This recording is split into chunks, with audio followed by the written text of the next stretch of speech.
예, 후쿠시마 오염수 얘기 좀 해보겠습니다. 일본 정부와 도쿄 전력이 이번 주 월요일부터 이 방류 시설 시운전에 들어갔죠. 다음 주까지 2주간 시운전을 한다라는 건데 오염수 방류에 대한 일본 내 반응이 어떨까요? 우리는 시끌시끌한데 오히려 일본은 조용하다고 하네요. 도대체 어떻게 된 얘기인지 김진아 서울신문 도쿄 특파원 전화로 연결해서 좀 자세히 들어보겠습니다. 나와 계시죠? 네, 안녕하세요. 예, 안녕하세요. 일본 언론이 거의 보도를 안 해요? 이 오염수 방류에 대해서? 예, 그게 저뿐만 아니라 한국 주요 언론이 오염수 방류 소식을 뭐만 했다면 굉장히 크게 보도하는 거하고 비교를 하면 음, 일본 언론은 이제 상당히 단순하게 처리를 하거나 아예 보도가 없습니다. 그래요. 그러니까 또 보도하는 그 방식을 또 보면요. 예, 그 지역 언론인 후쿠시마 TV가 가장 정확하고 빠르게 보도를 하고요. 예, 그 뒤를 NHK와 교도통신이 확인해서 보도를 하면 음, 또 그것을 이어서 신문이 보도하는 방식입니다. 근데 그리고 단순하게 또 보도한다는 건 예. 어떤 뜻이에요? 예를 들어서 저희가 뭘 보도를 하면은 이 시운전을 한다. 그러면은 이 시운전을 아예 보고서가 발표도 되기도 전에 음, 벌써 방류를 한다. 이런 식으로 좀 해석을 붙인다면요. 예, 일본 언론은 시운전을 시작했다. 처리해서 방류 시설에 문제가 없는지 점검하려는 목적이다. 이게 다입니다. 단신 취급하고 있는 거군요, 한마디로. 예, 그렇습니다. 우리식 표현하면 이제 사회면 일단 처리 이렇게 하고 있는 겁니까? 예, 그렇습니다. 어허, 참. 근데 지금 그 국내 언론 보도를 보면 후쿠시마 현지 어민들은 반대가 심하다 이런 보도가 있었는데 실제로는 어떤데요? 주민들 분위기는? 예, 지난 주말에 원전 그 담당 장관인 니시무라 야스토시 경제산업상이 그 후쿠시마현 어민들을 만났었거든요. 네, 그때 어민들이 한 목소리로 방류 반대라고 분명히 말을 했습니다. 예, 방류 반대인 거는 명확한데요. 근데 이게 이유가 조금 차이가 있습니다. 그러니까 한국에서 오염수 방류를 반대하는 이유가 음, 건강에 어떤 영향을 줄지 모른다. 이런 이유로 반대를 한다고 한다면요. 예, 이 일본에서의 반대 이유는 2011년 동일본 대지진 이후로 망가진 지역 상권이 이제야 조금 살아나고 있는데 음, 이 오염수를 부활하게 되면 우리 이미지가 또 안 좋아진다. 음, 그러면 생선이 팔리지 않는다. 이런 이유로 반대를 합니다. 음. 그래서 반대 이유에 조금 차이가 있다는 게 있습니다. 그래요. 그래서 뭐 지금 일본 정부나 도쿄 전력 이런 데서는 뭐 저기 뭐 기금 출연해서 뭐 기금도 상당하던데 요 얘기 지금 하고 있는 거 아닌가요? 네? 기금 이야기, 기금. 아, 기금이요? 예. 예, 기금은 공식 결정한 게 이게 지금 결정한 건 아니고요. 음, 2021년 4월에 음, 이미 대비책을 준비를 했습니다. 그때 이제 방류 계획을 공식화했으니까요.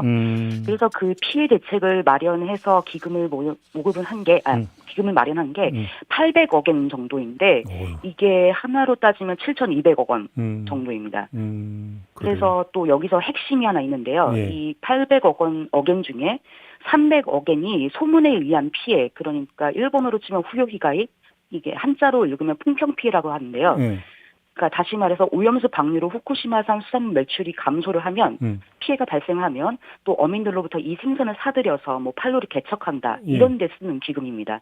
그래서 이미 대책은 이미 세운 상태입니다. 그러면 그 일본 정부가 후쿠시마 어민들로부터 수산물을 사들인다. 예, 사들여서 뭐 냉동 보관을 해서 뭐 보관한다든지 아니면 그래서 판로를 다시 개척을 한다든지 바로 그런 그건데 기금입니다. 그러면 사들인 다음에 어떻게 하겠다는 계획도 있나요, 혹시? 아직 구체적인 건 없고요. 일단 피해 발생을 하면 그때 음. 하겠다는 겁니다. 그렇군요. 그러면 후쿠시마 현 그 주민들 말고 좀 떨어져 있는 도쿄 시민이나 다른 지역의 주민들의 반응은 어떻습니까? 그게 아까 말씀드린 것처럼 일본 주요 언론이 보도를 안 하는 이유가 네. 이 사람들의 관심이 없다는 것도 있습니다. 이미 정리가 된 문제라는 거죠. 이 오염수 방류 문제는요. 어, 우리가 온도 차이가 좀 있다는 건데 특히 도쿄에서 이 문제에 관심이 없는 게 저는 느껴지는 게 뭐 여러 전문가들 뭐 일반인들도 만나서 이 오염수 문제에 대해서 어떻게 생각하냐 하면은 이거는 후쿠시마의 일이다. 도쿄와 상관이 없다라는 이런 인식도 있었고요. 또 뭐 정부에서 더 이상 저장을 하지 못하는데 방류가 안전하다고 하면 어쩔 수 없지 않겠느냐 이런 반응도 많습니다. 쉽게 얘기하면 지역 문제다 이렇게 보는 거네요. 네, 그렇습니다. 이게 국제 문제가 아니라 지역 문제로 본다고? 그게 이제 한국에서 이거에 대해서 문제를 삼고 있다는 걸 이제서야 좀 안 상황이거든요. 바로 그 점을 좀 때문에 여쭤볼게요. 지금 예, 대한민국에서 엄청 논란이 되고 있다는 사실은 혹시 보도가 되고 있습니까? 이것도 참 안타깝지만 보도가 잘 안 되고 있습니다. 이게 그래요? 지금 보도가 되고 있는 거는 기시다 총리가 지난달 한일 정상회담에서 오염수 문제를 거론하면서 이게 국제적인 문제가 될 수 있어? 라고 이제서야 좀 인식을 하는 상황이고요. 네. 그 다음부터 한국에서 반발을 하고 있다. 한 줄 정도로 나가는 거지 왜 한국이 반대를 하고 있는지 저희처럼 구체적으로 다루지는 않습니다. 그러면 보도 말고 일본 정부의 브리핑이나 이런 것도 없습니까? 일본 정부의 브리핑은 없고요. 예. 다만 일본 정부는 이 문제는 2011년 그 동일본 대지진 원전 폭발부터 계속 문제가 됐었던 거기 때문에 꾸준히 홈페이지라든지 아니면 정부 뭐 질의가 있을 때 계속 관련해서 얘기가 나오고 있던 거지. 예. 우리처럼 갑자기 방류를 앞두고 국내가 엄청나게 지금 난리가 났으니까 이거를 가라앉히기 위해서 일일 브리핑을 하겠습니다. 이런 식은 아닙니다. 그래요. 그러면 일본 정부도 조용하고 일본 언론도 조용하다는 얘기잖아요. 정리를 하면. 예. 그러면 제가 하나 궁금한 게 방류 말고 지금 며칠 전에 홍콩이 일본이 오염수 방류하면 수산물 수입 금지하겠다고 하니까 일본 관방장관이 바로 받았잖아요. 네. 일본이 오히려 지금 일본 정부가 그러니까 지금 민감하게 대응하고 있는 거 아닌가요? 그럼 이건 왜 이러는 거예요? 그 관방장관은 정례 브리핑에서 관련 질의가 나왔을 때 이런 반응을 한 것이었고요. 이 문제는 그러니까 조금 다르게 보셔야 되는 게 오염수 문제는 이미 정리가 된 문제입니다. 일본 정부에서는요. 일본에서는 정리가 된 문제이고 이건 우리는 정리가 안 된 문제죠. 다만 일본 정부에서 민감하게 생각하는 건 그 오염수 방류 이후에 수산물 문제입니다. 이건 자국의 이익과 관련된 것이니까요. 그래서 수입 금지 국가가 늘어나서 일본산 수산물이 위험하다 이런 인식이 생기지 않도록 하는 게 일본 정부가 지금 가장 신경 쓰는 부분입니다. 오히려 민감하게 지금 대응하는 게 바로 그 부분이다. 예. 그러면 혹시 우리 정부를 상대로도 뭐 수산물 수입 금지 풀어달라 뭐 이렇게 좀 그러니까 나올 가능성이 높다고 보세요? 어떻게 보세요? 저는 굉장히 높다고 생각을 하고요. 예. 이게 왜 그렇게 생각을 했냐면 우리 정부 시찰단이 지난달 원전을 찾았을 때 당시 일본 농림수산상이 이런 말을 했습니다. 그러니까 원전 오염수 방류 안전성을 이렇게 확인을 하면 수산물 수입 대기를 요청하고 싶다. 이런 논리를 펼쳤거든요. 예, 맞아요. 예. 예. 그러니까 오염수 방류가 안전하게 이루어지는 것을 또 확인하지 않았느냐. 그러면 수산물도 안전하다는 게 입증되지 않았느냐. 그러니까 수산물을 재개해라. 그렇죠. 이런 식으로 좀 갈 공산이 굉장히 크기 때문에 저는 문제가 좀 있을 수도 있다고 생각합니다. 일본이 그렇게 나올 가능성이 상당히 높다. 예. 알겠고요. 지금 궁금한 게 도대체 방류를 언제 할지 좀 일본에서 구체적으로 그 시점이 이야기되고 있습니까? 뭐 일본에서는 원래 올 봄에서 올 여름이라고 했던 건데요. 예. 그런데 이게 또 계획상으로 보면은 IAEA가 6월 말, 그러니까 이달 말에 반드시 보고서를 낼 겁니다. 최종 보고서를 낼 거고요. 그리고 이미 시운전도 되고 있고 공사도 6월 말에 다 끝납니다. 그러면은 물리적으로 방류를 할 수 있는 건 완벽히 갖춰져 있는 건데요. 다음 달부터는 언제라도 방류할 수 있다는 얘기가 되잖아요. 그렇죠. 그렇지만 여기서 다음 달 방류를 한다는 게 계산이 나오는데 여기서 판단은 기시다 총리가 할 겁니다.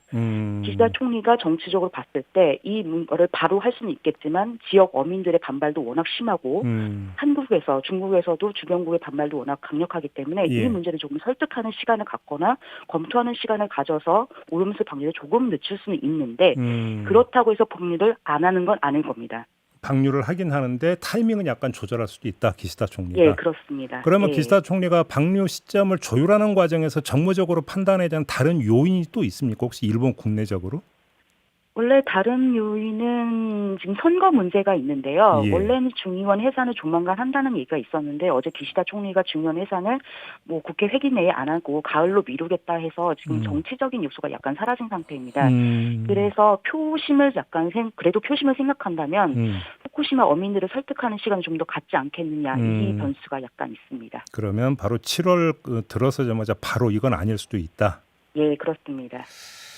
알겠습니다. 그다음에 김진아 기자가 직접 그 기사 작성한 걸로 알고 있는데 태평양 섬나라 국가들이 연합해서 일본을 국제해양법 재판소에 제소하는 방안을 추진 중이다.